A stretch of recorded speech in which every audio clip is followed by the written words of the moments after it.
Uh-huh. What's your favorite scary movie? I don't know. You have to have a favorite. What comes to mind?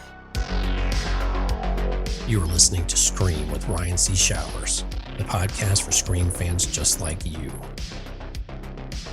Join Ryan every week as he takes a deep dive into the horror film series that defined the 90s and redefined the genre. Scream with Ryan C. Showers is your source for scene and quote analysis, character dissections, and the latest news about upcoming installments of the Scary Movie franchise. I hear you like horror movies, Kirby, but do you like them as much as him? Hello, everybody. Welcome to the Scream with Ryan C. Showers podcast, where the film critic meets the Scream fan twice a week, every Tuesday and Friday. I'm your host, Ryan C. Showers. Thank you for joining me for today's episode. So this episode is a very cool version of Scream with Ryan C. Showers because it is highlighting two different segments that I have kind of put a lot of work into getting up off the ground with the new Friday episodes and expanding the show. There are two segments that I'm going to be focusing on. One of them is called Hallo-Scream, where I combine analysis for Scream and Halloween. And then the other one is something I'm calling Ryan's Reviews, where we're covering movies that are coming out in the modern day. And so ideally, we would have been able to cover these movies at the time of their release. But I'm going to be playing catch up with some 2025 movies. And this is the first 2025 movie I'm playing catch up with. And that is Companion. So it's a very cool episode. And I hope everybody enjoys the different kinds of segments that I can be bringing you with this podcast. I also need to highlight that Jess Melendez is in the first segment about Hallo-Scream. And I just want to give her and my friend Anthony DePuzzo a special shout out as contributors to this podcast. Anthony has been on the news segment most recently, like 2 Fridays ago. Jess, of course, is on this episode. They were both on the Chris Landon episode. I love making content with them. I love having them on my show. They're both brilliant and bring out the best in me, bring out the best in the topics. So I'm happy to have them for sure. Now, before I go any further, I need to thank the producers of Scream with Ryan C. Showers. They include Ashley Summers from the Squirrel and Spud Shop. She and I host a Scream game every Wednesday on Instagram, so please check that out. I also need to thank TJ Jones, who comes from the Box Office Buds podcast. He is responsible for all of the graphic design of Scream with Ryan C. Showers in terms of new episode cards on social media promotion. So thank you so much to TJ for all he does. I also need to thank contributors Mark Karim, Mark Vieira, and Joey Velisi. Joey Velisi is the guy who writes the scripts for Scream with Ryan C. Showers. Episode 112, we wrote a Scream 7 script, which I read out loud, about the end of the Carpenter sisters storyline. And then the sequel to that was called Screams. It was centered around the legacy of Gail Weathers. That's episode 155. And Joey is currently working on the final Scream, which this is a product that is going to examine the relationship, the marriage of Mark and Sidney. Unlike the real Scream 7, this will feature Mark Kincaid as Sidney's husband, and she won't have a teenage daughter. Both of her daughters will be young, so it'll be much different than the real Scream 7 we're going to get. But that is going to be coming to the podcast late summer, early fall, so please tune in for that. I need to thank everybody over at Patreon. Thank you to everybody who subscribes to the Patreon at any and every tier. I'm an independent entity, so any bit of support that comes into the Patreon goes back into the podcast. Joining the Patreon gets you ad-free and early access to every episode, as well as the opportunity to join the community of the show. We have group chats across social media. In particular, Instagram is really the hub of the podcast community. More importantly, joining the Patreon is the vessel in which you would use to come onto the podcast, either in a one-on-one situation with me or a small panel. In addition, there's a guaranteed invite every month to a big group Zoom recording about a Scream topic. An exciting feature of the podcast is the audio commentary episodes. Every Scream fan knows what it was like listening to Wes Craven do the audio commentaries for the original trilogy in Scream 4, with Marianne Maddalena and Kevin Williamson and Patrick Lussier. And what I'm trying to do for my Patreon subscribers is I am going to be performing an audio commentary of a Scream or a Scream-related movie, one per month, every month. And my goal is to try to approach these as I'm doing deep analytical analysis about the characters, about the themes, about just general reaction. So it's something that I'm really proud of, and I hope continues to be a cherished part of the podcast. So the commentary is available as a normal podcast episode for anybody to listen to like they would any other podcast, but it will also be available as a video watch along. So everybody, please go over to Patreon, subscribe to Scream with RCS. I would be eternally grateful. So I need to go through and thank everybody over at Patreon who is subscribed as a stab investor or a daddy/mama Ghostface. So the daddy/mama Ghostface of the Patreon are Carrie Tenney, Brett Janovich, Corey Wilson, and Stevie Shears. The stab investors include Allie, Mark Karim, Tamika Jones, David D., Garrison Nichols, Gustavo Mora, Jess Mariano, Joey Nobarini, aka The Vault, Josh Calamari, Josh Carr, Scream Queens podcast, both Josh and Justine, The Horror Project podcast, Justin Weir, Kevin Abner, Mark Vieira, PWO5, aka Philip Douglas, Quentin Harrison, and Sam Levy.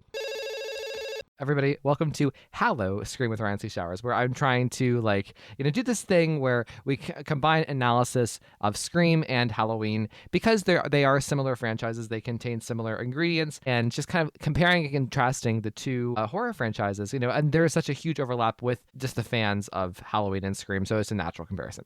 So this is the second episode of Hallo-Scream. It wasn't really planned. It just kind of fell into my lap because I have this wonderful, beautiful guest with me who so listener, how I actually come up with the best episodes of this podcast are actually just, having thought process, text exchanges or voice memos with my friends, where we're talking about the news or the modern pop culture or the Scream trajectory of whatever. And we just keep going back and forth. And then suddenly magic is born and we're like, oh my God, we have to record this. So, and this happens, all the time. It happens with my friends, Anthony, Josh Reinhold, and the woman who is sitting here with me, Jess Melendez. Everybody, please welcome one of my favorite contributors of the podcast, Jess. Hey, Jess. Hey, Ryan. How are you doing? I'm well. How are you?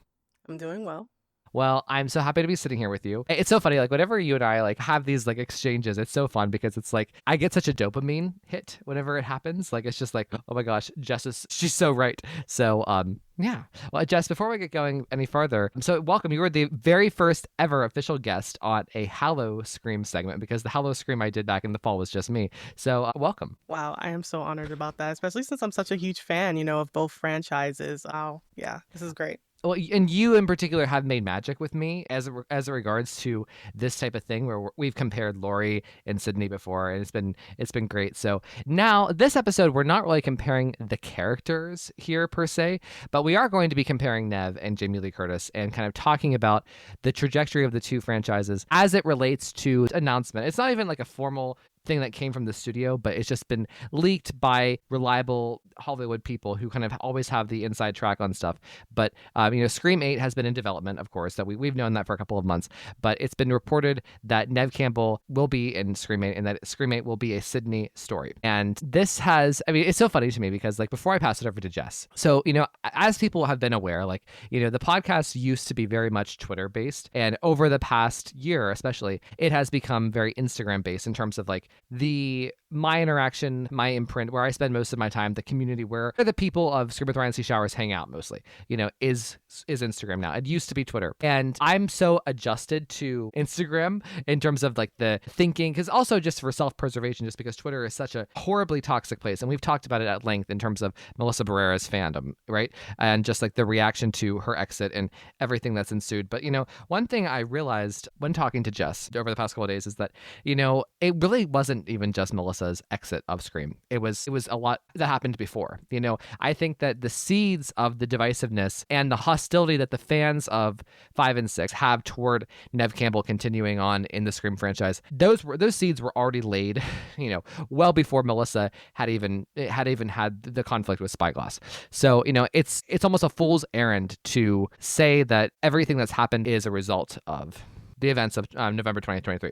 So I was kind of so whenever the news about Scream 8 and Sidney being a Sidney story broke, I was excited. Everybody I saw interacting with myself was excited because I was looking at Facebook and Instagram and I wasn't really on Twitter, and I guess I didn't care to think about it, but I was sent a couple of screenshots the next day and I opened them up and I opened up Twitter and it was, pretty much the usual suspects doing the usual stuff. And this is about low level people, the kind of toxic Melissa fandom that I talk about often, the burner accounts, but also some toxic content creators that you probably also know about. It's critical that we know and identify these things, right? So it was the same shit, different day, same, anti-Sidney bullshit that we've heard from these same groups of people over and over again. And I don't get it. But anyway, so it led to, some of my friends, beyond Beyond the Mask weighing in, and he said something to the effect of like, if the story is good, we should have no problem following Sidney. This is her franchise, and Sidney as a mother, there's so much fertile ground to cover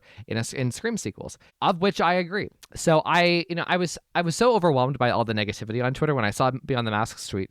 I actually screenshotted it. I posted it on Instagram, and this led to kind of like an all weekend conversation between me and Jess. So Jess, why don't you kick us off, and then we'll kind of delve into comparing it with Halloween. So Jess, the floor is yours. Yeah, because like even now, you just mentioned something a little new, and so you kind of invoked something else in me when you say, "Oh yeah, this conflict has been going on since before." Yeah. Scream 7, this conflict with Melissa and stuff. And you're right about that, because the way that Spyglass sort of like pushed Neve aside, right, has manufactured consent, widespread for within the certain parts of the fandom to sort of say, well, we don't need Sidney, right? And that's like has been one of the saddest like fallouts of, Neve, choosing to respect herself and sort of, say, hey, if you're not going to pay me what I want, then I'm leaving. Because now the fans have sort of co-opted her own like decision and decided, no, it wasn't your choice. It's you've been pushed aside. You're not actually necessary. Yeah. Right. But yeah, like back to, speaking about Beyond the Mask, the reason why, because I guess you could say I was a little like triggered or something. But for the record, we are not criticizing Beyond the Mask. Beyond the Mask is one of my closest Scream content creator friends. This is just kind of like a thought experiment about the term, like, as long as the movies are good. So that's kind of like where Jess kind of had a launching off period where she was like, hey, Ryan, like, let's talk about this. So you good, Jess?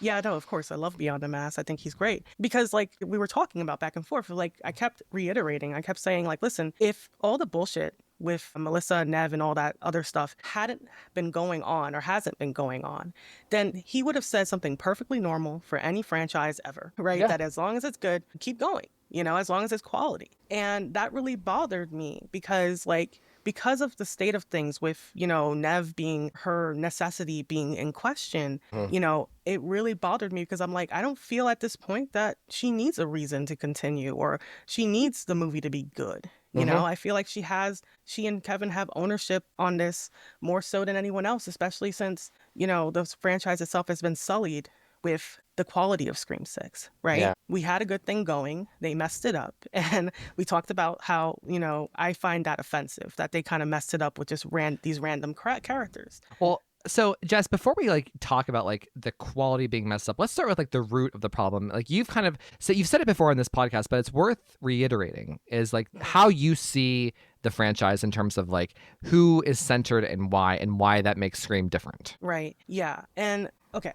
So in regards to this, like obviously this is Sidney's story, right? It's been built around her. It's a slasher that pretty much challenges every other slasher that came before it in terms of who it chooses to center, who it chooses to make important above all else. In Scream, this is the final girl and whoever kind of surrounds her, right? And we saw this trend sort of take off that now we have these arcs and now we have these women that sort of, come back with sequels, and it's kind of important that they do.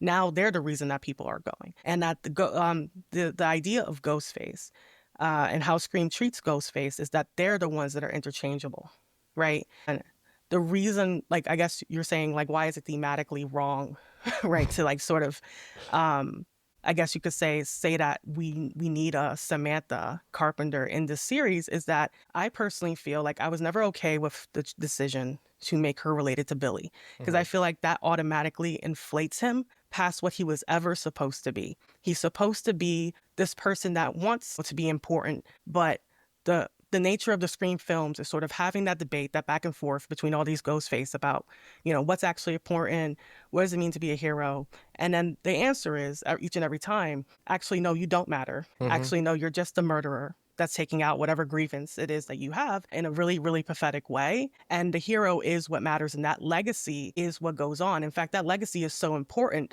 and so impactful that it actually corrupts Sidney's own cousin, where she wants to take over that legacy and sees that as like the best thing that you can be, right? And that's why I think that with Samantha, like I said, like every time I hear the Billy Loomis stuff, and every time I see them going back and bringing, again, we love Skeet Ulrich, but bringing him back and, again, inflating the importance of that story and also at the same time flattening every other Ghostface that's come after him or even with him. Like, who talks about Stu anymore? We we end up doing something that's just so anti what Scream is. And to have the final girl be defined by the villain, it's like I said before with you, that it feels a little bit misogynistic, that they couldn't find importance in a woman's legacy. They had to like shove it in to a male legacy. And the thing about it too with Sam is like she is not only shoved, like the Billy's legacy is kind of shoved into the center of Scream now. It's not just that in terms of like him being evil, right? And like kind of like we're talking, everything's about, you know, the original killer, the original evil guy. I actually would go a step further, and I would say that like Scream even like, I mean, the point of Sam, and I think what they were trying to do with her is they were trying to push this idea of Sam becoming Ghostface, or about like I think that like if we would have gotten the Melissa Scream 7, it would have, you know, it's all been confirmed that they were going to go that route to make her Ghostface. And kind of Scream 6 was the building block of that. I mean, they in Scream 6, I personally think Sam is morally corrupt by the end of Scream 6. Like and that to me is like so problematic, because the point of Sidney Prescott, those first 4 films, and who Sidney is as a character, there's something beautiful about her and how pure she is as a hero, despite all of the challenges that she goes through and all of the setbacks that could corrupt someone morally. That's not who Sidney is. And to then go from that to Sam, where we used to have a protagonist who was so defined by their goodness, right? And now we have a protagonist that is defined by her badness. And ooh, is she gonna snap? She really enjoys killing. First of all, I think it's so creepy and gross to have a protagonist who enjoys killing, who gets off on that, like who puts on her father's robe and does that. And I don't like that. And you even like whenever she does, like whenever I watch Scream 6, we can have the quality discussion all day long, but like whenever she takes the knife and starts stabbing Ethan, you can see the joy in Sam's face, and that was just never Sidney Prescott. Like, you know, and I just don't, and it's not to compare the two, it's to compare what Scream was about, right? Because like you nailed it really well. It was about centering the hero and her triumph over evil. And today, you know, we see a lot of like, you know, prestige golden era TV shows that center around morally gray characters. And I love those stories, but that story isn't Scream. And I think that is like the big reason why I think 5 and 6 don't work for everybody. Like, I think that Sam is enough of a hero in Scream 5 that I can skate by it in Scream 5, but with Scream 6, I don't see her as a hero. Frankly, I do not. I think she is morally corrupted in Scream 6. And to me, that is a problem, you know, whenever, like, and why she doesn't necessarily fit as the main character of the franchise. And possibly kind of like what you're kind of going into, it's the antithesis of what Wes Craven was doing with those original films. Yeah, no, completely. And I would add to that, because you are hitting on something that, you know, because my brain kind of runs a mile a minute sometimes, but like the corruption of Sam, because I always go back to like something that feels, you know, a line that feels like innocuous, and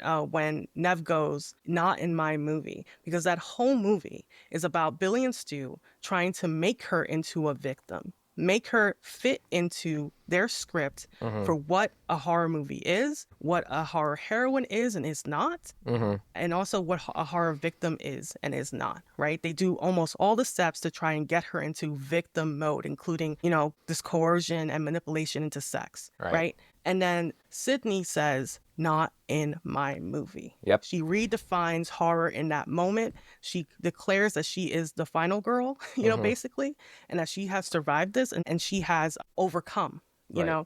And with Sam, she is giving into what they said that she was, right?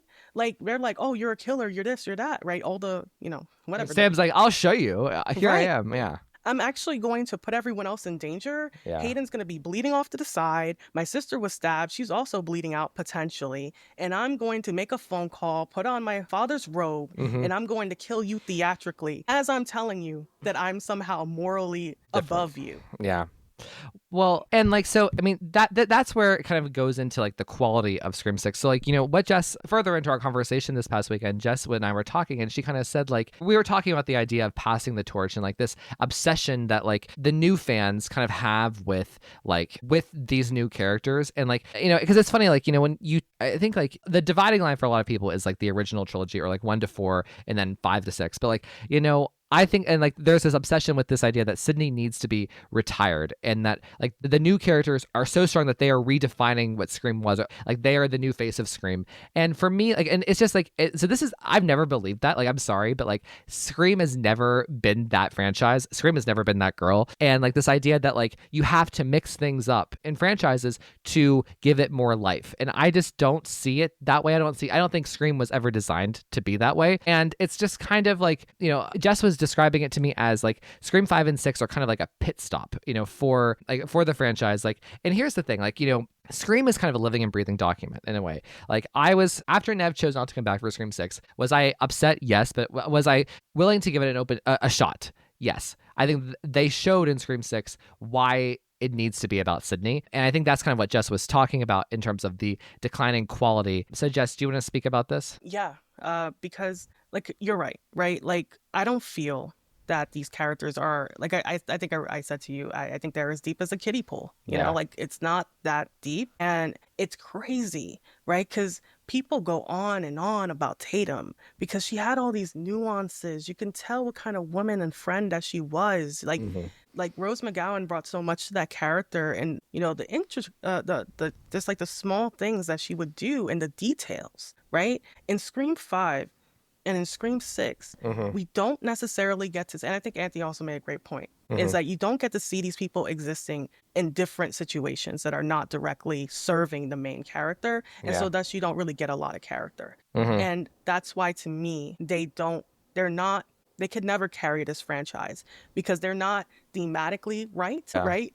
And they're also not, rich in content to actually propel this forward and carry something. This is why I feel that we got what we got in terms of like Scream 6, of it just being, all centered on Sam, because that's where all the work went, and everyone else is just kind of there. And it's ironic because the work around Sam is kind of a mess. Like that's the funny thing is like, they overloaded Sam with so much in Scream 5, right?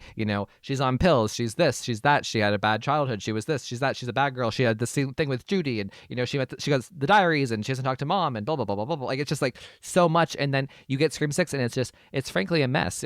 But then also like I just don't think like, and this isn't, again, Jess and I are not talking about the people, like the representation of like what we're getting, but it's more so just the writing of the characters and like why it's just. Scream 6 was kind of like a test run without Sidney. Now, there are some people who love Scream 6 and think it was amazing and like really buy into this idea that like that Scream should exist without Sidney. And then there are people who, like me, kind of just feel like, well, Sidney is kind of like, her story is what defines Scream in a lot of ways. And when she has this history with the franchise and has the potential with her daughter and other stories to be told as a mother, like, that's where the franchise should be going. And it's hard. It's riddled with a lot of things because on the one hand, you have Neve Campbell, who was in 5 movies over 25 years, the lead of 4 of those 5, right? Number 1 on the call sheet. And this franchise was largely defined by her carrying Ghostface on her back, redefining what a final girl was at different stages of her life. And so you have credence that this is her franchise. So I would say most people would believe that Scream is Neve Campbell's franchise in the same way that most people say Jamie Lee Curtis's franchise is Halloween. And then you have this other, on the flip side, you have a young cast of people of color who are kind of coming in and trying to break through and transition the franchise from the character that we know and love. So what are your thoughts on that, Jess? I can understand why people find these characters to be special, right? Yeah. Because they're POC, because it's the first time that we've seen them lead the franchise. And that's great. Like, I personally, as a, a Latina, I saw that and I liked that. I was extra nice to Melissa on her performance in Scream 5 because I was like, okay, whatever, just get some acting classes and we could be fine. I mean, you see the improvements with, the likes of Chris Hemsworth, so it's like, it's not impossible. So I was hopeful, I didn't like her background. I never liked her being attached to Billy in the way that she is, but it was exciting to an extent. But to me, the way that I view these characters, I don't necessarily see them as proper representation. And because I don't think that just because these actual people in real life may have ethnic sounding last names, or they're actually, a person of color visually on screen, there's nothing about these characters that's built in, that's POC. right? Like that, there's nothing there. Yeah. I mean, the last name is Carpenter, for crying out for crying out loud. They never give a sense of like these are two young Spanish women like in this situation. And the twins, outside of like, you know, your regular like vernacular that might, you know, occur between them, like they don't give anything about being, you know, Black or mixed in America, you know. And not saying that you have to overly politicize it, but like think that, you know, it's as simple as, you know, trying to make this feel more lived in a sense, like making these characters have a culture. You don't have to get political with it. It could simply just be culture. I mean, I don't know if you watched Into the Spider-Verse, but there's a moment, you know, where Miles is going off to school and his mom is cooking arroz con gandules. And that to me speaks to me because my mom would cook in the morning, right? Like dinner is done by the afternoon. And when I saw that, I was like, yeah, that's accurate. You know, like that's how Spanish moms do it. And it's small little details like that that can be meaningful and actually feel like more, you know, solid representation. Well, so let's talk about Halloween because, like, you know, this is like, you know, because in some respects, and why I don't understand, like, I find that the way that Neve Campbell is talked about is so unfair, is because, like, you know, for instance, Halloween, you know, is a very similar franchise to Jamie Lee Curtis was in 4 Halloween movies before her trilogy with Blumhouse, where she got to come back and kind of be the lead and kind of set off whatever she wanted to do. So, you know, okay, Danielle Harris came in as Laurie's daughter, Jamie, in Halloween's 4, 5, and 6. And that's kind of a similar parallel to what we see in Scream in a way. You know, we have a couple movies with Sidney, and then we get the Carpenter sisters, and then Laurie comes back in H2O in Resurrection. Then, of course, down the line, she comes back, right? And it's just so interesting to me that, like, Jamie Lee Curtis, everyone was, you know, I mean, and here's the thing. Like, I actually believe just talking to normal, real people out in the world, out, you know, on other social media platforms that aren't, like, you know, this weird thing about Melissa and Jenna on Twitter, you know, people, the way that people talk about Jamie Lee Curtis to Halloween is similar to Neve Campbell and Scream. You know, I actually was talking to my friend Josh Reinhold today, and I said, we were talking about this idea of like the casual viewer of Scream, the person who may have seen 1 and 2 and 3, you know, in theaters, or were around and recognized the cultural impact that Scream had back in the day. And, you know, maybe didn't even know 4 existed because of its lack of impact at the box office or wherever. And then knew 5 and 6 were around, but they didn't realize that Neve was even in 5 because it was about these other characters. And, you know, just had this idea of how horror does this, where there are endless sequels. And it's like, oh, well, you know, who even cares? Who can keep track, you know? And to have this idea that Neve Campbell comes back in Scream 7, it's like, oh, wow, yeah, I remember, I loved those movies in the 90s. I went and saw all 3 of them in theaters, like, but I just kind of lost touch with the franchise. I think that is kind of like really going to be the general audience for Scream 7. I don't think it's going to be these hyper people who are obsessed with 5 and 6. You know, I think that there is such a disconnect between these people who believe that, like, you know, that Neve is completely gone. She should be gone with the franchise, and that she's just this old hag who's holding on to the past because she can't get any work. And so I guess, like, this is a long way of saying, like, I don't understand why these same horror fans that were so excited for Jamie Lee Curtis, some of them aren't giving Neve Campbell that grace now and don't see it the same way. That whereas, like, if there is a, you know, and for the record, you know, Jamie Lee Curtis was announced as having a trilogy, or as having Halloween Kills and Ends after the success of 2018. Why were we celebrating Jamie Lee Curtis, but we can't celebrate the fact that Neve Campbell gets to do at least 2, maybe 3 more Scream movies? Like, I don't understand the hypocrisy there. Why it's okay and cheer on Jamie Lee Curtis for, you know, doing 7 Halloween movies, but not Neve Campbell for doing 7 Scream movies? Because let's count, okay? So if let's just say there is no new trilogy. Let's just say it's a 2-parter, 7 and 8. That's 7 movies. If she does 1 more for a complete new Sidney trilogy, that's 8 films.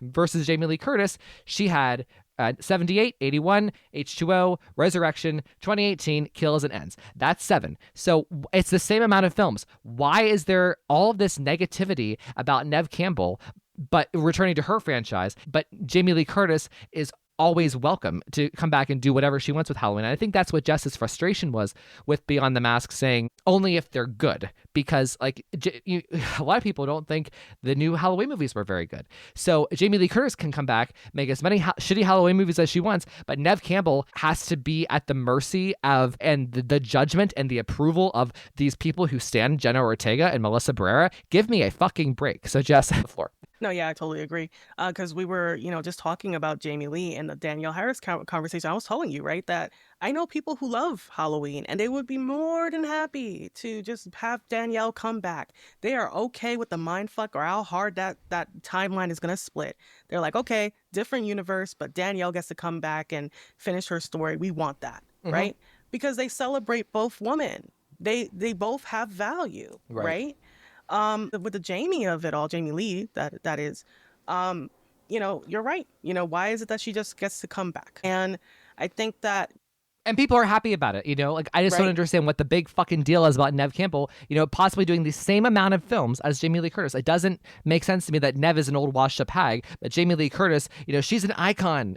What's the deal? so was Neve. Neve Exactly. is a fucking icon. Like Jamie Lee came following in Sidney's footsteps to do Halloween H2O. Yeah. Laurie, I'm sorry, I'm a huge fucking Halloween fan. Yeah. But Laurie was never my favorite character in those first two original movies. Yeah. She is very much the first iteration or the very early amalgamation of what final girls can be. Pleading, looking for assistance, and trying to survive. A much more an Annie girl in 78. I love her, right? So, and we see how the final girl has morphed and how Jamie herself, Jamie Lee, has been smart about that and has been changing along with it, right? The archetype. So to me, I don't understand how, she can be there. You could be like, oh yeah, from 1978, and then be excited about that as a young fan and have some sort of, deference to that. Then, Neve comes and does the same thing and somehow she's too old. I just think that these people are, I don't like to say this because I don't like to be the arbiter of what is fandom,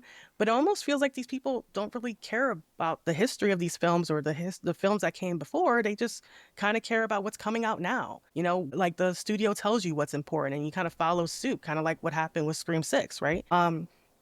And we were also talking about how frustrating it is that men get to come in and run their series into the ground, whether it's, in the beginning or in the end, in their golden years when they're coming back for one or two last hurrahs, whether that's Mission Impossible or that indie movie nobody fucking saw. You have, geriatric Indiana Jones coming back because why? He can't be recasted because why? Right.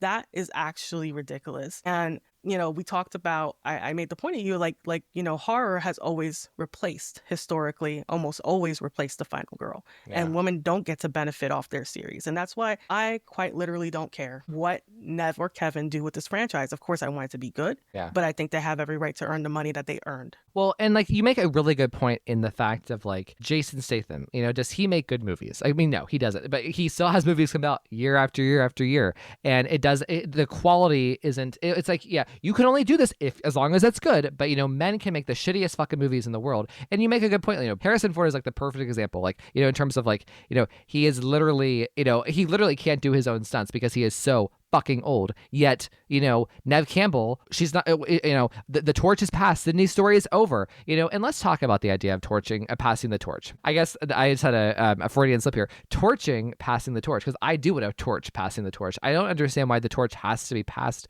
in certain respects, and and why it was okay for Jamie Lee Curtis to never be forced to pass the torch. In fact, I think if you go back to let's just say the time of when H2O was hot, if they were making Halloween Resurrection, I bet, and there was fan discourse back then, I bet a million people would have rather Jamie Lee Curtis been the main character again and continued the story from H2O rather than doing what they did, in terms of passing the torch. That's an example where passing the torch doesn't necessarily work. And as it pertains to Scream, the franchise has always been so wrapped up in Sidney Prescott, in her life, in her mother's story, and how her life has kind of intertwined with the arc of the film and whatever else. And like you said, it's kind of this is a franchise about her. I mean, she is the main character. She is the Indiana Jones. She is the Die Hard. And she is the Tom Cruise in Mission Impossible. So what are your thoughts? No, yeah, I totally agree. And that's such a good point about passing of a torch that was forced because, Jamie Lee didn't want to do Resurrection. She was kind of contractually obligated to some degree. But that didn't work. Mm-hmm. Yeah. No one liked that movie. Right. Nobody remembers that I apologize to the actress. I'm sure she's a wonderful woman, but like that woman couldn't even scream. Yeah. Her screams were fake, And so this need to pass things on, I think we kind of forget because we're not in that moment anymore, right? Where we shift quality, protagonists like in the 80s. And we forget that quality dips, when you do that as well. I mean, look at the difference between, like, I could tell you one thing, my experience, like watching Nightmare as a kid, right? All the Nightmares. When I got to 4 and I did not see Patricia Arquette, I was out. That's part of the reason why I don't like Alice. And like, that's kind of the thing. And like with Scream, it's even more so because, like, I think that it all goes back to your kind of thesis, right? Is that Scream is about the final girl who isn't replaced and seeing her journey through life. And now, like, there's a literal story to tell when it comes to her family. It's a story that we haven't really seen told in this way before. And I just don't understand, again, like, why was it okay for Jamie Lee Curtis to be announced as having kills and ends, but with Sidney, there has to be an asterisk. Like, she has to rest. She has to have her happy ending. All of these are dog whistles for the idea that she shouldn't be making movies anymore. Like, she should just be done, and we need to have young people to keep it fresh. And I just disagree with that. And I think this is the reason why I think Scream 7 really is going to shock people. I think it's going to be something that knocks people on their feet, kind of like Halloween 2018 did. I know that you're not like the biggest fan of that movie, but it was a cultural moment. And I think that like Scream 7, it could reach that because, like, again, going back to what I said about the casual viewer, and I think that the reason why Halloween 2018 was the bombshell success that it was is because of the casual viewer, like I was talking about with Josh Reinhold, the person who may have seen 1 and 2, maybe 3 back in the 90s and remember, oh yeah, Neve Campbell, she was great. I like those movies. I lost track with the franchise in 4 and 5 and 6. Oh my gosh, they made so many of them. Wow. Wait, Neve Campbell was in Scream 5? I don't remember her. And then realizing, oh, Matthew Lillard's back. Oh, that's interesting. I remember him from the original. He was really goofy. And of course, I know him from Scooby-Doo. I know him from a million things. And this is Scream 7. I want to go see that. That is the casual viewer. And I think that matching that with how good the movie could be under Kevin Williamson, there is a real chance that this is going to kind of break through in a way that, like, I don't think people are expecting. Yeah, and I think that there's a good faith way to not be expecting it, and a bad faith way to not be expecting it. So I'm just gonna address the bad faith people, the people who like sort of expect this to fall on its face because Neve Campbell and Courtney Cox and all these other people are gonna be attached. It's like, yeah, only the most iconic and final girl, like in 90s horror in recent memory, coming back to her franchise. And like you said, there's so many people that are attached to Sidney Prescott, not Sam Carpenter, not Tara Carpenter, not any of the core 4, but Sidney Prescott. She means something to people, and I think that that's kind of like shown by how Scream 5 was a success, right? And how they promoted that movie. I think, with Scream 5, that trailer made it seem like it's going to be, about Sidney in some way. Like I think Samantha's there in the trailer, but like, who the fuck is this girl? So I do think that it shows. I think that like it shows in the marketing for Scream 5 where they think the actual and I think it shows of how they had to like pivot and make a gimmick movie with, Scream in New York City. Yeah. With Scream 6, how they needed a gimmick. Without Neve, they needed a pull in that never happened before in order to get people to be semi-interested in this film. I think we kind of know, like, just looking at, like, again, not trying to say Melissa, the actress, is like, not worth seeing on screen, but more so that she's not that popular. What the young people don't really understand is that, yeah, they may be old, quote unquote, but they left an impact. They mean something to people, and they will come in to see Sidney Prescott beat down another Ghostface. I just don't understand, like, why. I like I said to you earlier, I don't understand what the fucking big deal is, like what the fucking problem is about like this idea that like announcing a Scream 8 with Sidney is so detrimental. It's so much overexposure of Sidney. I don't get that. She is the main character of the franchise. Like, it's like saying, if they announce like, let's just say Indiana Jones 5 and 6 next back to back, that it's people getting mad about that. Like, what? And again, like I want to just reiterate, like, I don't believe that this is like the majority of people or the majority of fans, but it's enough of it. It's enough of a conversation where it's annoying and that it is impactful, especially like, if you go on Twitter and all you see is anti-Sidney bullshit, and then you go on Instagram and Facebook and you talk to people out in the real world and everyone's so excited about Neve, and oh yeah, this is so cool that she's going to be in another Scream movie. She deserves it, and again, same number of movies as Jamie Lee Curtis, yet for Jamie Lee Curtis, it's okay. Neve Campbell, it's not. Why? I don't know, because of some weird obsession with this idea that the torch was passed and that the torch had to stay passed. The torch didn't stay passed with, in Halloween. They brought the torch back. So I don't get the problem. Yeah, 100%. And I think that I really do think that Spyglass probably is the reason why this is happening, because again, they had to make it seem like they can do without Neve to have people have confidence in Six at all. And I think that, younger fans took that to heart, or they find the need to pit women against each other. Once again, like two wonderful, I guess you could say, parts of a story can exist, together. Like the same way with Halloween fans, Danielle Harris and Laurie Strode. It's not an if or an or. It's like, okay, they both exist, and I have my feelings about them. And like I said, with any other series that's changed characters, like I just don't understand. Like you said, what's the difference? And I think really the difference is the framing that was done in large scale for Six, and also the firing probably makes them feel insecure in their fandom, and then so they need this movie to fail. They need Neve to not be important because they need to elevate Melissa, because they've identified with her to some extent, and they see her worth as a direct indication of what their worth is, which is just kind of living to someone parasocially, and it's not healthy. It's like, no. Well, I think that you're absolutely right, and I want to just highlight two things. So one is you brought up Spyglass as kind of setting the bar and setting the tone for this conversation about the new version of Scream, and the fact that, like, making it so that Sidney was not at the forefront of Scream 5.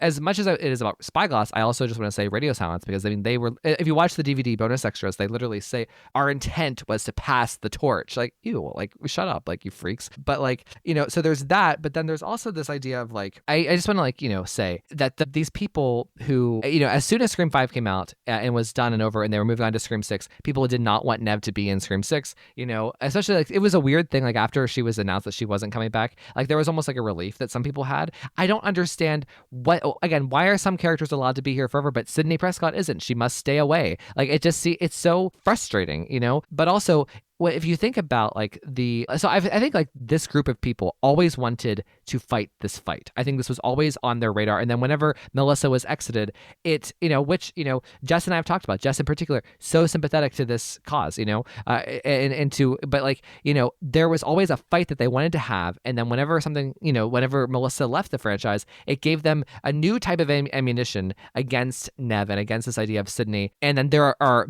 content creators who in bad faith enable this kind of like discourse about Neve Campbell, and it just doesn't make sense. I don't think it's fair. I don't think it's fair to Neve. I don't think it's fair to the fans. I don't think it's fair to Sidney. I don't think it's fair to Wes Craven's films. I don't think it's fair to Wes in his memory. I don't think it's fair to Kevin. I don't think it's fair to Courtney. I don't think it's fair to a lot of people. And it's just like, it's so frustrating. And again, if you hate Sidney so much, then why are you a Scream fan? Is it really just Scream 5? It's probably just Scream 6, and that's kind of like the thing. Like, I feel like there are people who try to like redefine and act as though Scream is solely defined by Scream 6 or even Scream 5 and 6, but really it's Scream 6. And that, Sidney, it's almost like the first 4 movies never happened. It's just about Scream 6. And it's just like weird, Yeah, and it's extra weird because like Sam, like she's so linked into, she's still reliant on Sidney's history, right? She gains her relevance from Sidney's trauma. Like what? Like, again, what a way to undercut a protagonist. They can't even give her own shit to have. She has to be involved in everyone else's drama. It's so like, it feels so lazy. But what you were talking about before with like people, needing, oh, Sidney, I don't want her to die. Sidney needs her rest. And it's like, I think you said it right before. These are dog whistles, right? Because I think that most horror fans I see talking about Scream in a good faith way, they'll be like, yeah, I don't think I want Sidney to die. I don't want to see Sidney die, or if they don't want a new movie, it's mostly because they're like, well, I don't want to mess up the legacy. Right. Well, guess what? The legacy was already messed up with Scream 6 in that fucking finale. Right. So, and then like there's these other people, like you said, they've been doing it from the very beginning, was when they announced Scream 5, where it's like, I think Neve should rest for now, or I think that this should be her final film. And that was the perfect ending for her. And it is something that they're, using to sort of, again, sort of like change the narrative and sort of like set up this whole thing of passing the torch for the next generation, allegedly. And it doesn't really quite matter what the quality of that generation is. And I think it just kind of reeks of that sort of like ageism that's coming through.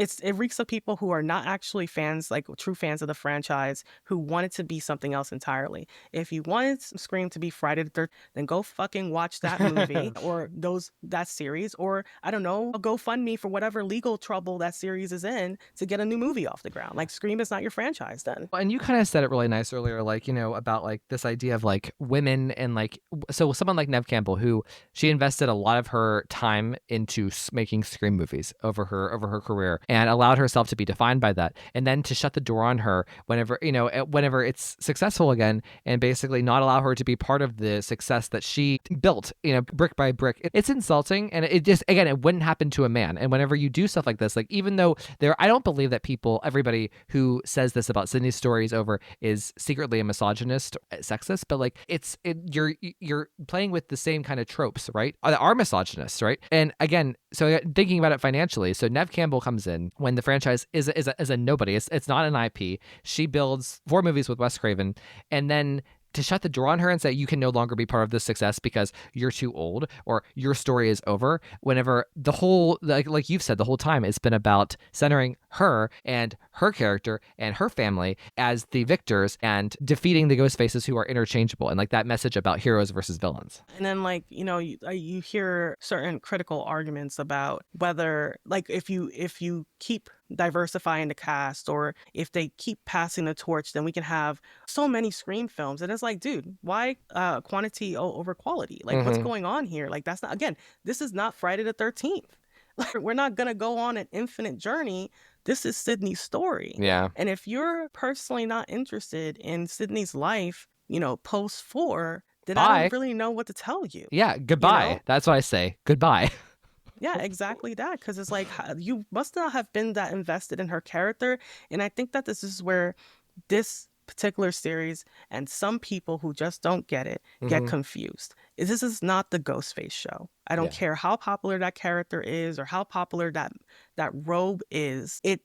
He's not a character. He's a placeholder. He's just iconography that someone with a grievance wears. Anyone with a grievance can wear. So quite literally, what the hell are you identifying with? How is that driving the story? The grievance is always about the main character. His whole motivation is always personalized to whoever is the protagonist. Yeah. He relies quite literally on the protagonist's existence. Unlike, let's say, some like horror icons that are just like, kind of there as environmental obstacles that these characters kind of happen into, but it's not personal. It's not reliant on them. It could have been anyone. Right. Well, and the last thing I want to underline here about Halloween versus Scream, like, it just, again, I just don't understand why, it's funny to me because, like, imagine, like, were people like this with Danielle Harris, where they, were they saying like Jamie Lloyd is the definitive story of Halloween and Jamie Lee Curtis never existed and Laurie is dead, she should rest, whatever, she came back in H2O or even 2018. Did they say that then? No. In fact, like, like you said, like, I think that people walk and chew gum, at the same time, but like with loving, the original legacy, wanting Jamie Lee Curtis to continue on, and, having some respect for Danielle Harris. And I think that is possible with Scream. Like, even though you and I don't really think that Scream 6 is a quality movie, I can still respect it as the pit stop that you described on the journey back to Sidney and her life. And I just don't understand why Jamie Lee Curtis is allowed to make however many movies she wants to make, but Neve Campbell must be limited because Sidney's story is blah blah blah blah blah blah blah blah blah blah blah blah. Like, it's just like, I don't get the hypocrisy here. Oh yeah, and like, just thinking about like Halloween in general, is like the one thing that the Accads kind of noticed is that yeah, the pit stops don't really matter. They're irrelevant. I mean, how quickly did they write Danielle Harris's like stint in Halloween out? I'm sorry, but like, let's look at the long arc history of both of these franchises, right? It's, it's probably going to happen the same way with the Carpenters, right? Because, the problem is when you have characters like Laurie Strode and like Sidney Prescott who are so integral to the stories that are being told, and then you try to and you have the money hungry sequels in between that try to revamp or retcon the main focus of the story. Like when it goes back to the original, the supplemental, the ones in between, they get lost in the sauce. It's just like, again, going back to the casual viewer, right? The casual viewer who probably knows that 4, 5, and 6 exist, but doesn't really know specifically what happened. Like they aren't going to notice, they aren't going to care. They're going to see the original or the original storyline and then see it come back in 7 and 8 and probably 9 and be like, ooh, yay, so, this sounds fun. So yeah, it's just, I think the long arc does not benefit this argument about Sidney. I think we're just in the middle of it, so it's hard for us to or distinguish, is this Jamie Lee Curtis or does Neve Campbell really need to rest? And obviously she doesn't. Yeah, and I think you make a perfect point about like this idea that, the casual fan, like, what the fuck do they know about, what Dr. Loomis was doing 4, 5, and 6 or Jamie Lloyd? And that's the crux of it, right? And it's like their argument is that mainstream audiences don't want to see an old lady, but they don't fucking understand that, that they're actually mainstream audiences want to know want to see what they're already familiar with. They're going to spend money on what they already are familiar with, what was iconic, what actually has merit. I'm sorry, 6 has no merits. Absolutely not. Actually, no, I'm not sorry. It's a fucking shit movie. Okay, get over it. That's how it's going to be perceived moving forward. But just one last point here. The same way that people flock to see H2O. I remember when H2O dropped. It was a huge fucking deal. My whole family was seated for Halloween 2018. That was a huge fucking deal. And I know so many more families are going to be fucking seated for Scream 7 because, again, the casual market, like you says, pays attention to what made the big splash, right? Typically the first movie or whatever, and that's what they know. They know the cliff notes. And so, I'm sorry, but Sam Carpenter and the core 4, they're not making the cliff notes. Well, they're not that important. And again, like, it's just such a killer comparison to put Scream and Halloween side by side in parallel and see Neve Campbell as Jamie Lee Curtis, Neve and Jamie Lee Curtis, and like then Sam and Tara and the 2 sisters. I mean, literally in Halloween 4 and 5, it's literally 2 sisters. How much more on the nose can you get? And then we go back to the main character, and like again, what do most people take away from Halloween? It's Jamie Lee Curtis. Whether it was her first 2 films, her middle 2 films, or her last 3 films, that is what people take away, and I think that is what's going to happen with Scream. So, and I think also you hit on something really funny. I think what's going to happen, all the people, like the casual viewers that went in and thought Scream 6 was the shit back in the day, are not back in the day, 2 years ago, whenever they see Ghostface in the bodega with a shotgun, oh my god, that's so cool. I think those people, they're going to see Scream 7 and they're going to be blown away. And then they're going to have the nostalgia to go back and watch all the movies. And they're going to watch Scream 6 and they're going to see that finale. And then they're going to see what Kevin does in his finale in Scream 7. And they're going to be like, ew, wow, what was I thinking? Yeah, I think there's something to be said about that. Because I think that Marvel's sort of experiencing something like that right now with people, at least Marvel fans. It's like Thunderbolts was so good. It gives you nostalgia for like the original like MCU films and like the films attached to it that were actually good. Because I'm like, I haven't seen a Marvel project that made me go, yeah, I'm going to go watch something else again. And so I think that this might have the same effect where, you have these 2 like movies or in that one really bad movie where people aren't necessarily invested and there's no stakes. And then if you have a really good movie, people will be interested and they'll be like, okay, I want to sit down and watch Scream 1 through 4, skipping 5, 6. But my kind of point is, I think that they probably will have warm memories of 5 and 6, but then see 6 and realize, oh wow, I was just having a great time watching this movie in theaters. Now I'm kind of seeing like 7 is how you actually make a quality film. Like, and again, we're putting a lot of eggs in 7's basket. We don't know if it's actually going to be good, but we can guess, right? So we can pontificate. But Jess, this was such a pleasure. I got to run, but please tell everybody where they can find you online and anything else you want to say to wrap up. Yeah. So, but yeah, I agree with you. I think that if it's a good movie, then people are going to realize what a Scream movie is if they haven't seen one before, I guess. But yeah, I am RavenFX5 on Twitter and Blue Sky, and that's where you can find me. Also, it's worth noting, like, this idea of like Sidney and her daughter. It's not like a gimmick in the same way that going to Ghostface in New York is a gimmick, but it's the type of thing that will draw in, again, the casual viewer. They'll be interested. Oh, I'd like to see Sidney and her daughter and see how Sidney is as a mom. Like, I remember Sidney from the original trilogy. I'd be curious to see what she's like as a mom. Like, that's the kind of thing. Like, that's the natural through line of the story of Scream, right? The family aspect, what Sidney went through, and kind of now she's at this stage in her life. That's what's going to draw people in, as opposed to, going a hard left turn and creating this imaginary daughter that Billy Loomis had, right? So it's all, I think that we're in the middle of it where we were on the track of this other storyline. It was taken away from us. So it's hard to see everything, but I think the long arc of history will show everything what we talked about today to be true. Yeah. And I think you're hitting on something important, because I've always said this, and I'm sorry to whoever it offends. I can understand why it's offensive, but first and foremost, Scream is a melodrama. It's drama. It's a human story. This is how people who are not into horror love Scream, and Scream becomes this vehicle to get into horror, because it's not necessarily about the blood and guts. There's something larger happening there. There's drama. There's, a true crime commentary. There's all this thematic stuff happening that's driven by humanity, the literal humanity on the screen, the characters. And that's what makes it such a approachable horror film.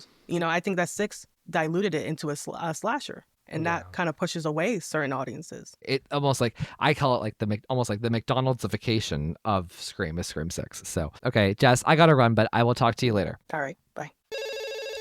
Hey everybody, welcome to Scream with Ryan C. Showers. I'm your host, Ryan C. Showers. Welcome to Ryan's Reviews. So this is a segment that was, first of all, the name was coined by my friend Josh Carr, who back in August and September, when I was thinking about expanding the show, he came up with the idea or the name of hashtag Ryan's Reviews, playing on the double R. I love that. So, and since we're expanding the podcast and doing Friday shows now, something I wanted to do is kind of cover the big horror movie releases of the month when they come out. Unfortunately, I missed a couple of really great ones at the beginning of 2025. So I'm not going any further beyond January of 25. But basically, I missed Companion in January. I missed Hard Eyes in February, kinda. There was an episode, but it wasn't a traditional review, if that makes sense. And then what else did I miss? I missed Drop in April. I missed Sinners. So I missed some shit. Okay, so we are going back and kind of catching up on some of those movies that I missed back in the day. And to join me here for one of the very first episodes of Ryan's Reviews, I have one of my dear friends, Quentin Harrison. Hey, Quentin. Hey, glad to be back. How are you? I'm doing all right, hanging in there. You have been it's funny because you were on an episode since I know it's so stupid to think of it this way, but because there were a lot of shifts and changes in the podcast, and you were on one recently, which is post shift. I would say I feel like around the end, around February, there was a pre-February 25 and a post-February 25, and you're somebody who has been here since all of the new changes. So we did an episode in March, the first week of March, called Ranking Sidney Prescott. And that episode, Quentin, let me tell you, so that was the first of 3 ranking episodes. And I knew it would probably be popular, but it was really popular. People loved that episode. Yay. From our conversation, I got many compliments on you as a guest. I got a lot of compliments on our substance. I got a lot of compliments on the graphic that TJ made. A lot of people listened to the song, which was Cassandra, the Taylor Swift song of the week. So that was a very successful launch of the new era of the podcast. So thank you. Well, thank you it's always a pleasure to come on and to listen, and I'm a fan and a friend, and just like I said, I love what you do for the horror and just I think the film television community. You created a great space for all of us, so thank you. You're very welcome. And so appropriate that you didn't narrow it so down to Scream, but to film and television, because I do try to be the film critic meets the Scream fan. I am both of those people. I'm my podcast, I'm trying to combine smart analysis of film with a love for Scream. So, and this is technically, even though this is Ryan's Reviews and we're covering a review of a movie that came out in 2025, it's still very much tied to Scream. Not only because it's a horror movie, but because of its lead actor. Today, Quentin and I are going to be talking about the movie Companion, that was released in January of this year. So, Quentin, please tell me, what are your thoughts on Companion? Well, I'll be honest. my main incentive for watching the film is Jack Quaid, who I think is a great actor and I have a massive crush on. He's very, very handsome. And so I first really got into Jack via The Boys. And then obviously he had that fantastic turn in Scream 5. And I just recently saw him just 2 months ago in his sort of action comedy romantic flick, Novocaine, which is, I highly recommend it. It's a great film. So Companion was on my list. I remember seeing it, but I was moving from Atlanta to Philadelphia in January. So that was kind of one of those films that just kind of got by me. So when I realized it was streaming on Max, I finally actually sat down to watch that film a week ago, Wednesday. Actually, right after a day after I sat down and watched Nicole Kidman's Baby Girl. And which was also excellent. We love Nicole Kidman. Yes. And Antonio Banderas also was excellent in that. But so I have always had a strange relationship with horror because I can be a bit of a scaredy cat. So certain films and things like I love Toni Collette, but I've never watched Hereditary because I'm like, oh God, I need to be able to sleep. But then I can sit through, Scream. I can sit through, what's another good scary movie? Like Fright Night. Particularly the remake is one of the smartest remakes ever. Actually, I think that was a really, really well done. Alien, of course, we've talked about that at length. So with Companion, I was intrigued and Jack helped me get over my initial fear. I actually think it's kind of like it's a few things kind of wrapped in one. I think there's science fiction. It kind of reminded me of an episode of The Black Mirror. It's got drama, it's got romance, some black comedy, and then obviously there are horror elements. And it's also got a bit of a thriller element as well. So it's kind of like a few different things. So all of that really appealed to me. And it's a really interesting story grounded in there that's just fantastic. So I have to ask, I saw somebody call Companion elevated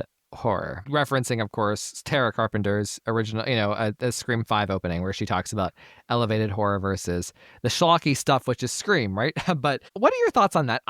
Whenever I saw that, it just felt so weird to me, like it did not feel right. I would not have thought Companion was elevated horror, but what are your thoughts? I mean, I can see where people might say that because, let me just be very clear. I think Scream has always been such a great film because it sort of slots right in between. I think the films are incredibly intelligent and clever. So they're above your standard fare, just slasher stuff. Not to knock that, but it's a bit more high end than that. But what I put it in the same thing is, what was that movie with, what is her name from, she played Mystique in the X-Men films. Why am I? Jennifer Lawrence? Mother? Yeah, Mother, which I've watched, which was like that, like when I think of elevated horror, like that's like, it's very cerebral. It's an interesting film. So Scream is like kind of right in between like something like that and like Jeepers Creepers. It's smarter than Jeepers Creepers, but it's not as elevated as Mother. So with Companion, I think Companion's probably somewhere right in that same sort of spot. But like I said, because there are other, in my view, film genre threads woven in, the drama, the science fiction element, the black comedy gives it sort of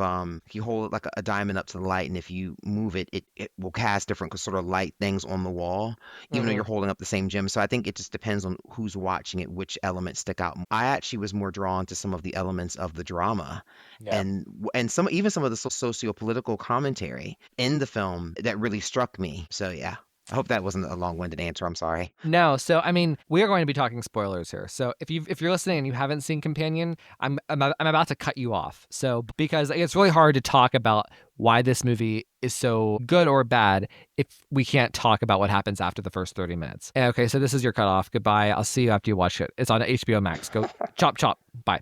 Okay, so now we're talking spoilers, so nobody get butthurt with me. Okay, so Quentin. Oh my God.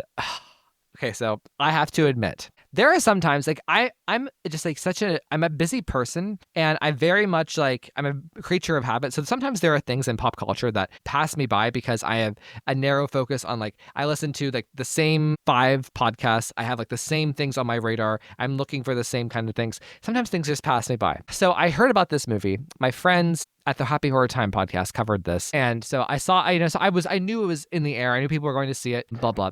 But I didn't really know much about Companion. And this is how silly I am sometimes. I didn't know that Jack Quaid was in it. And so whenever I was watching it, I was watching it like VOD. And I was like, he popped up and I was like, oh my God, how did I not know this? And, it's funny to me because I don't love him as Richie. I don't hate him as Richie. I think he is average as Richie. I don't think Richie is a great killer, but I don't think he is nearly as bad as his family is in Scream 6. So I think he's very mid, he's not especially offensive, but he's not remarkable either. And I was not captivated by Jack Quaid's acting in Scream 5. I thought, again, he was fine. I think, so, whatever. That all being said, I loved this movie. And I loved Jack Quaid in this movie. I think he's actually better here than he is in Scream, or even Novocaine. I know that sounds silly because Novocaine is like a star-making turn in a lot of ways. But for companion, I feel like everything that they were trying to go for with Richie in Scream 5 became like, it materializes here with this character. But,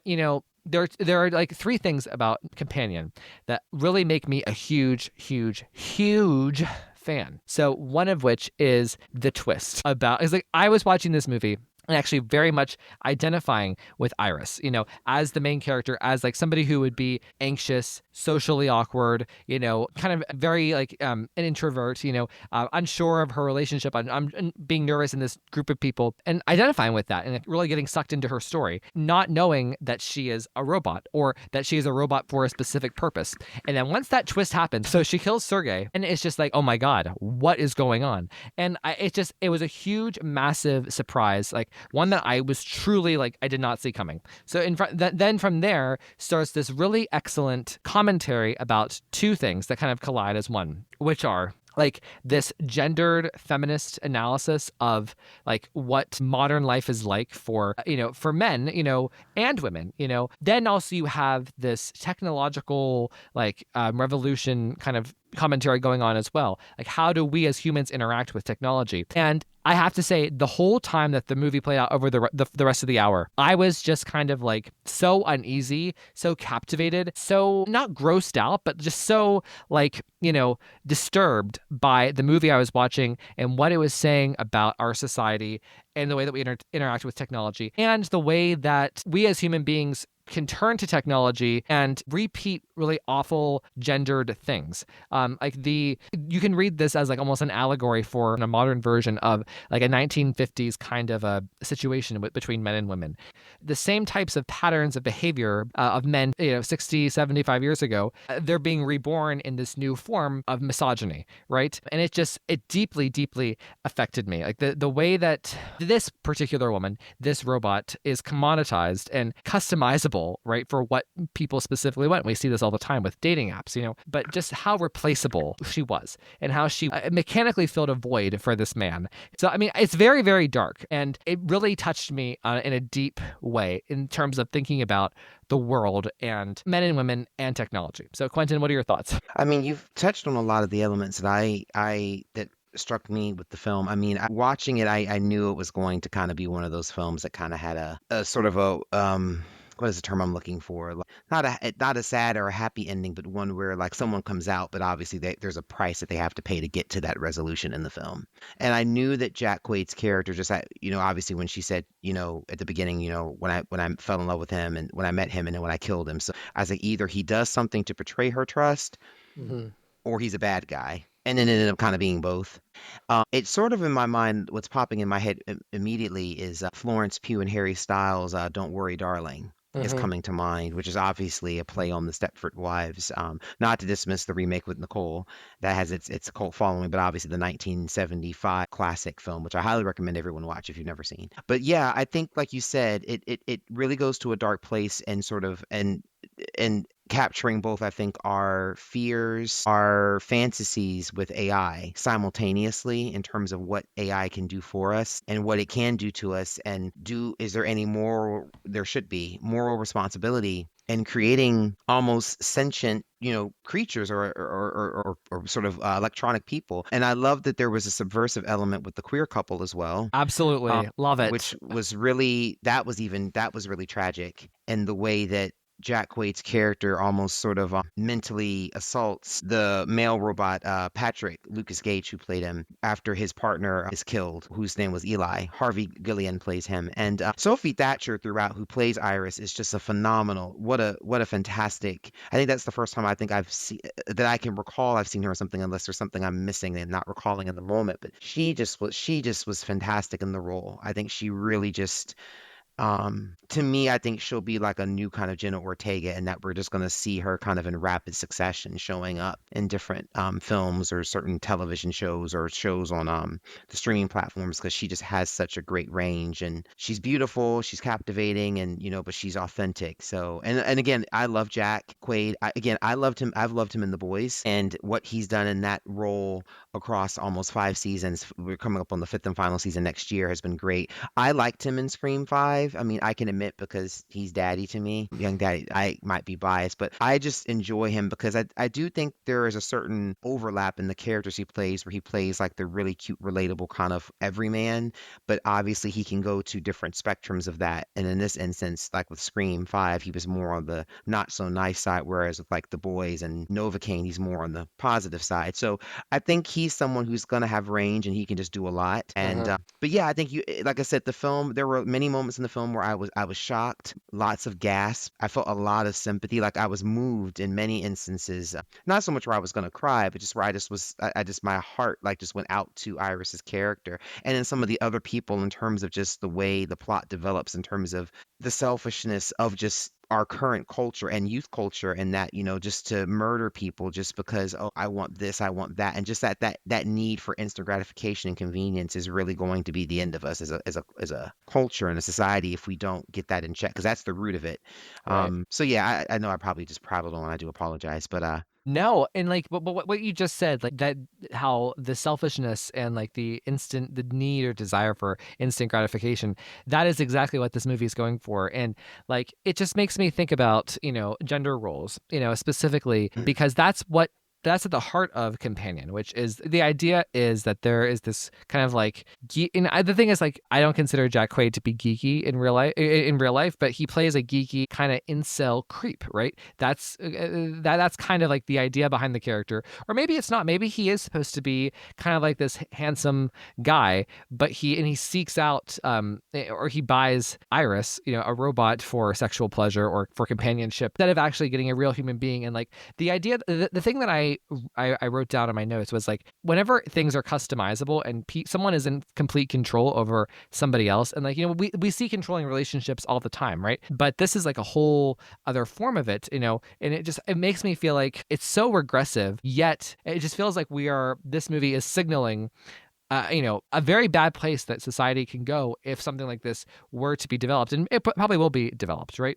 Where, they sell robots, right, for this purpose. And the idea that, someone would seek out companionship when there isn't, with human beings, there are compromises you have to make. And that's kind of the beauty of being human, is connecting with other people who aren't perfect and who you can't control, people who challenge you. And that is the opposite of what he gets here. He gets instant gratification with Iris. And like there are some lines to me that just really stuck out. Like there's one line, where Sergey, right before his big death scene, he says, "This is what you're for," aka you're here for sex and sex only. And there's another line where Iris is talking to one of the women who are married at the house, and someone says something like that I'm an accessory. It just it grosses me out to think that, like, in the time that we live in, that people are kind of regressing to commoditize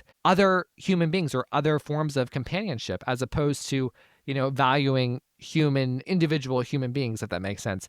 And it's just, it's harsh and it's brutal when it comes to the gendered aspects, because for me, it's very creepy. And the whole time I was watching it, it just gave me this sense of dread about young men. And, I think that, like, even though Jack Quaid is a creep and he's awful, right? His character, there was something I almost found some empathy for him, because society has trained him to be like this in a way. Society is kind of is giving young men permission structures to dip into alt-right conspiracies and this type of beliefs about men and women and about their needs and desires, and how it's easier to just have somebody who is obedient, who you have under your complete control, as opposed to a partner who will challenge you and, love you, flaws and all. Quentin? I think there's power dynamics that are playing out all across the film. And I think what makes it so sad is that Iris's character does have a certain level of autonomy.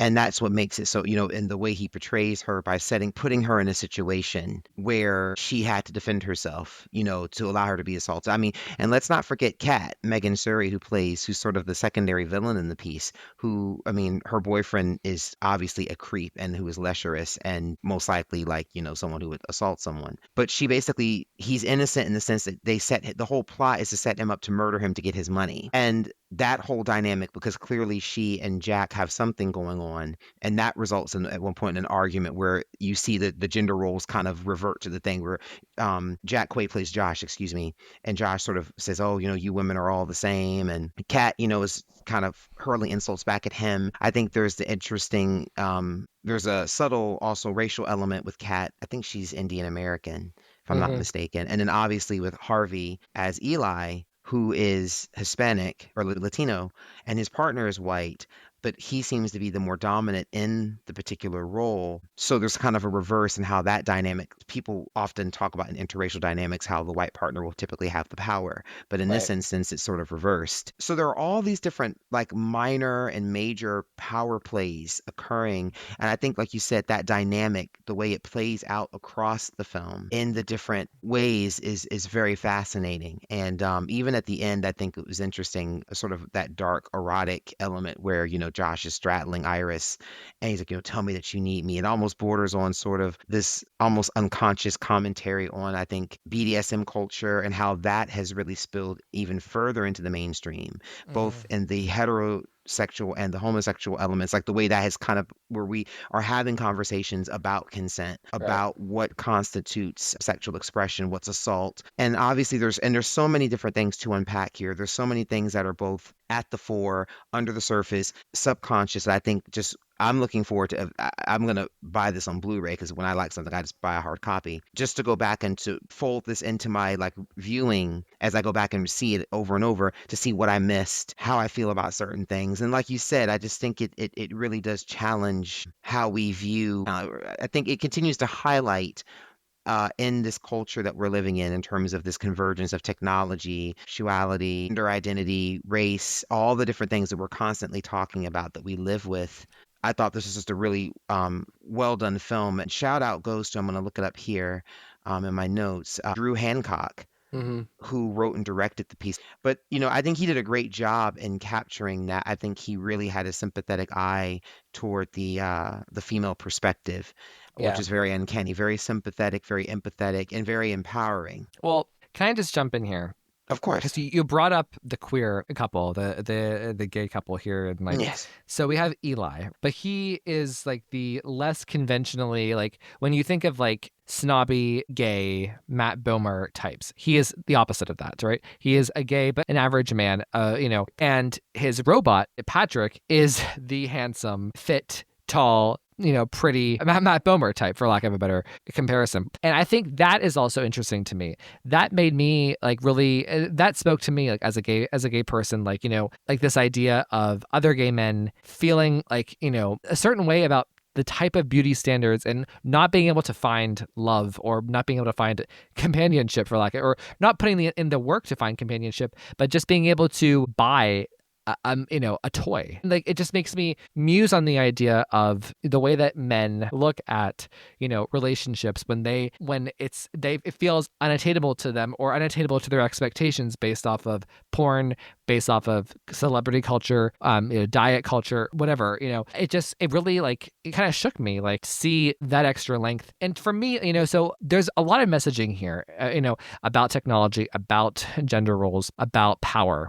But even so, some people have mentioned to me that the tone of this movie is a little comedic. And I disagree with that. I actually think that the comedy doesn't taint the messaging, I still would consider this to be more of a dramatic film. I don't think that there's even like a tongue-in-cheek, like for instance, Hard Eyes. That is a very comedic horror film where the comedy tips over too much. And for me, I don't really care for Hard Eyes because of how comedic it is. Here, I think that Drew captures the tone perfectly of making it scary, making a big statement about the culture in two different ways, and, having it being a little light, if that makes sense. I think the comedy works on a kind of a complementary kind of garnishing effect. It doesn't interfere with the main entree on the plate, tonally speaking. And I have to say, that was a twist that I didn't see coming. I didn't think that Patrick was a robot until it was revealed. So that in and of itself, I was like, oh shoot, And what's also sad is that I think of Eli's character was kind of like screwed up too. I mean, granted, he didn't realize what was going on. He was sort of him and Patrick were co-opted into this as sort of forced witnesses, but they actually seem to be having a relationship, like a real relationship, which is what makes his death so sad, Eli's. And then obviously Patrick, who, for lack of a better term, is sort of brainwashed by Josh's character and sort of has himself superimposed over the romantic trigger memory. And it's only when Iris sort of cajoles him that he remembers, and that shows like that interesting thing about, again, the autonomy, the emotional and intelligence and sentience, that he realized what's happened, that he basically commits suicide and kills himself. I thought that was really beautiful, but also so tragic and deep, right? Because robots, you would think, when we think about robots, typically it's a black and white thing, but that's the cool thing about these robots and kind of like the rise and development of technology, right? Where robots can almost be three-dimensional in the way that they have. In some ways, I feel like the robots here have more humanity than the humans do. And I think that that is kind of a message that is being pushed forward in the narrative. Like, hey, we cannot become so robotic ourselves that we lose our humanity. And that was something that was just so prominent to me. It was this idea of humanity and like what makes us human watching this movie. I know it sounds so dumb, but again, it feels so uncomfortable because it feels too close to the chest in terms of gender roles and technology. But when they bring the repair team out to collect Iris, and the guys talk about how people take these robots and they abuse them and rape them and murder them and torture them. And again, these are objects or beings that we're giving sentience to a degree. So where is the moral line? Where does it stop? And that's what it makes you think, what becomes acceptable? Because again, most of these people don't just want, most folks, not all, just a mindless automaton. They want someone who has some sort of sentience so they can communicate. So it creates a simulacrum of a real relationship, which is what was interesting about Patrick and Eli, because you kind of notice with Iris that there's something a little off. She's sentient, she's independent, but she is so emotionally attached to Josh. I think we all have those moments when we're really into someone where I think the person will sort of supplement our topside will, where we just will sort of follow them around. Yeah. I know I've had my recent experiences with that, but then you eventually sort of your own personality will kick back into gear. So when we see Patrick, that's what we notice. He seems to be kind of engaging, and even when Iris escapes and Patrick tries to tell him hey, something's going on, and he's like, oh honey, I can't deal with this right now. And Patrick kind of looks at him. I think, like I said, we have to think about what that means. The technology, there's a certain level of responsibility that we have to consider with creating something like this, because once you give something the ability to have some form of sentience, you can't control where that sentient mind will go. And that's both extremely frightening, if you think about it in the Terminator Judgment Day Skynet way. And then if you think of it in just the way of these people being they feel emotionally, they think, and that part's really, really it's food for thought. So Quentin, what would you give Companion from 1 to 10? 10. Absolutely phenomenal film. Okay. I liked it because it felt fresh. It looked, separate from that, the cinematography was beautiful to look at. I love the hat tip as a music collector, especially of CDs. I love seeing them. You can tell CDs are back in fashion for the mainstream crowd. I've always been into them.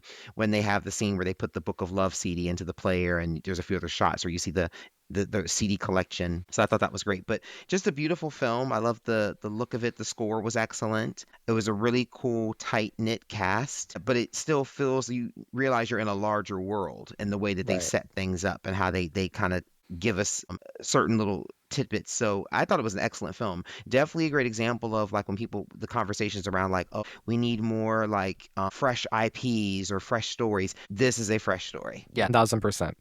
I agree with you. And again, like I can't tell you just the surprise I had watching this movie, like both in the twist, like where the story goes, but also the quality of the film. So I give it I'm like an 8 out of 10. I think it's really great. One of my favorites so far of this year for sure. So, okay, let us now move over to a very sad song. So Quentin here, he is a music expert. He writes about music. He does interviews about music. He knows his shit when it comes to music. He's been on the Taylor Swift episode. So, this is going to cover the Taylor Swift song of the day. So, Quentin, what is the Taylor Swift song of the day?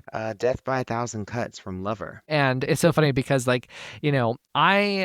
when I think of Lover, I always think of Quentin because Lover is considered, it has a very divisive reputation in terms of Swiftie, in Swiftie world. And I like Lover. I think that like a lot of the individual songs are amazing. And like Quentin said something about Lover once that really stuck with me, which was it had terrible singles or bad singles released, but basically all the other songs in the album are bangers. And I agree with that sentiment very much so. Being thinking about myself now versus the last time we talked about Lover, which was about a year ago on this podcast. And Death by a Thousand Cuts is one of those bangers. And I feel like May is always my Lover month. I've been very much like Cornelia Streeting, Cruel Summering. I like Lover. I think it's underrated. And this song, it's deep. I mean, I've always liked this song, but I never really thought about how deep it was until we sat down to start analyzing it for the Taylor Swift song of the day. So, Quentin, why did you pick Death by a Thousand Cuts? Well, just real quick to say, I have warmed to Lover, the song, and the man, and me, just because Lover's it's a great pop album, but and it really has a lot of redeeming qualities. As far as Death by a Thousand Cuts, for me, it's a bit personal. I'm in this really mostly positive situationship, and just it's got me thinking about where I'm at with this particular individual and previous romantic connections I've had in the past. And one of the things I really like about Taylor's music is the way she writes about love in many, many different facets and how much she's willing to share of her own personal story while also bringing in, I think, probably what she's observing in the people around her and in just what she might hypothesize as a storyteller. And I just think it's got this really great balance where the song, the melody, and the rhythm are bright and buoyant, but the lyrics and the lyrics melody hurt. They're so sad. And so that weird dichotomy of sort of the high and the low, the bright and the more dark, that tension, it makes for a great pop song from a surface level, and then from a more just when you're getting into it, it makes it something. There's something there of substance to discover. I think my favorite line in the song is, "I ask the traffic lights if it will be all right. They say I don't know." And just that sense of not knowing something, and just the way I think there's a call and response she does when she's going back and forth with the my. It's a beautiful song. And what's interesting, it matches the energy of another great song called Paper Rings in terms of they're both in that same kind of the cadence is very similar in terms of the tempo, but one is just completely unabashedly romantic and the other one's a bit more realistic. It's kind of in many respects similar to what happens to Iris and Companion. She's very Paper Rings at the beginning, and then by the mid to latter point of the film, she's in Death by a Thousand Cuts. So, well, no pun intended. So, speaking of Companion, we didn't reference, there's a huge Scream reference at the end of Companion. I wanted to know, are you thumbs up or thumbs down on that? Wait, which? The Sam stabbing Richie in the face and then Iris repeating that. Yes, that's right. With the corkscrew, that made me cover my eyes. That was gruesome. But no, that was really smart. I think that was really cool how they did that. Well, I think it just goes to show the impact of Scream 5 and 6. Like, I don't think we have seen just how much the new Scream movies have impacted horror. I'm seeing references to Scream 5 and 6 in movies, right now. And it's just so cool to think that like the movies that we've talked about on the show for years are now they're filtering out into the main horror. But very obvious, especially because it's Jack Quaid, right? Getting both of them, right? It's literally the same scenario, same actor, same kind of character. But anyways, okay, we're going back to Death by a Thousand Cuts because this I've liked this song for a long time, and I would say even love. And I guess I never really ingested just how sad this song is. So basically, how I interpret this song is it's Taylor thinking about a relationship that has long been over. That they've broken up. That they've parted ways, but she's still kind of living in it. She's still feeling it, and she's still very, very sad about it. And like it's the type of thing where she's just it fills her days. She's consumed by the sadness of the loss of it, and she does things to distract herself and to try to fill the void so she doesn't have to go home and just think about it. And it's it's definitely something that I have like the emotions in this song. I have definitely felt weak like this. I've definitely felt like I wanted to take the long way home and just keep walking and moving so I didn't have to sit and think about like how I didn't want to say goodbye to something or I wasn't getting what I needed from something, but it was unavailable to me. And that's kind of what I think the song is about. And like this idea of like, like even herself, even her body, she talks about my heart, my hips, my body, my love, like trying to find a part of me that you didn't touch. I think that's kind of like, it's crazy to think about how vulnerable we make ourselves when we give ourselves to somebody. And when that's taken away from us, how like, The void it leaves behind. the void it leaves. And I think that's exactly what this song is about. And like this, from my perspective on the song is that she's singing about a relationship that ended years and years ago, but it's still something that consumes her in a way. And I just, I don't know. It's so interesting to me that she brings up getting drunk on so many songs in Lover. It makes me wonder, like, girl, are you okay? Do we have a drinking problem here? I mean, I think we all have different ways. I think we kind of chemically, I think some people eat, some people exercise, some people partake in certain drugs or alcohol. So we all find different ways to disassociate, which then connects us to a different part of ourselves that we normally can't reach. And I think the title of the song is brilliant as well because it implies a slow, gradual death. Right. It doesn't happen. It's not like a violent end. It's something that happens over time. But there are just a lot of those different kinds of songs, I think, on Lover. I always feel that as an album, that record gets lost because you have the big concept and the controversy of Reputation preceding it. And then you have this is sort of the grand vision boarding of folklore. It reminds me very much of that parallel in Madonna's catalog with Erotica, Bedtime Stories, and Ray of Light. Whereas Erotica was the big controversial record, Ray of Light was the big transcendent moment critically, creatively, and commercially. Bedtime Stories, which was a very important record for Madonna in terms of her songwriting, it tends to get lost. Right. In that sort of that arc. And I think it's the same thing with Lover. I think Lover is one of those records that gets lost in the conversation. But what's beautiful about it is that I think it becomes this sort of hidden treasure within her catalog. And people who go back to the record, when they're looking for something that hasn't been as chewed over, like you and I were discussing in the lead up to this, I've been more in the Tortured Poets department with the anniversary just really in that record. And it lends itself to repeat spins. Lover's just a record that, it was a record special to me because it's the one that got me into Taylor, but just it's an album that I think if you're not wanting something that's as chewed over, there's so much there to discover, even though it doesn't have the same structure. It's just more, as some of our other albums, a great collection of pop songs. Some of them are more just fun, like Me, and then some of them are a bit more just substantive, like Death by a Thousand Cuts, that has a lot more to offer. I want to share my favorite line of this. And I know this. It sounds basic when I say it out loud, but it doesn't sound basic when she's singing it.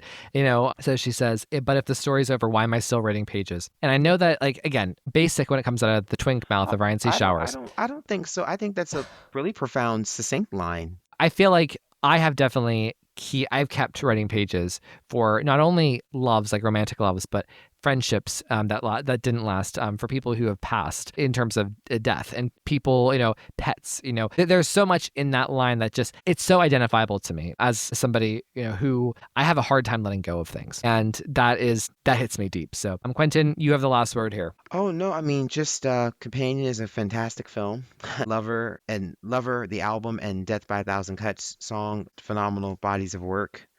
Check out Lover. I can't stress that enough. And Quentin, where can they find you? Had a bit of a hacking issue with Retro Modern Fly at Instagram. I'm actually working with Meta to try to get that back now. But in the meantime, until that happens, you can follow me at my backup account, which is Disco Wallflower. That's one word. And I am also on Blue Sky at Disco Wallflower as well. Awesome. All right. Well, Quentin, thank you so much for coming. Thank you for having me.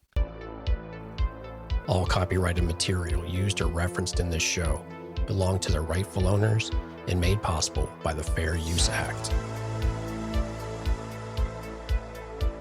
And number 3, never, ever, ever, under any circumstances say, I'll be right back. Because you won't be back. Get another beer, you want one?